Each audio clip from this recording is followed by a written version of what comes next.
¿Te despiertas cansado aunque dormiste toda la noche? No es el sueño, es tu mandíbula. Muchas personas aprietan o rechinan los dientes mientras duermen, y ni siquiera lo saben.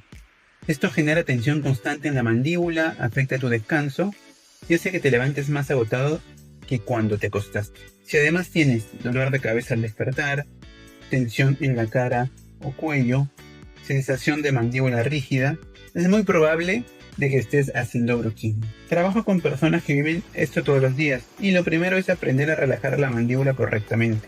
Comenta mandíbula y te envío una guía gratuita para empezar a liberar esa tensión desde casa.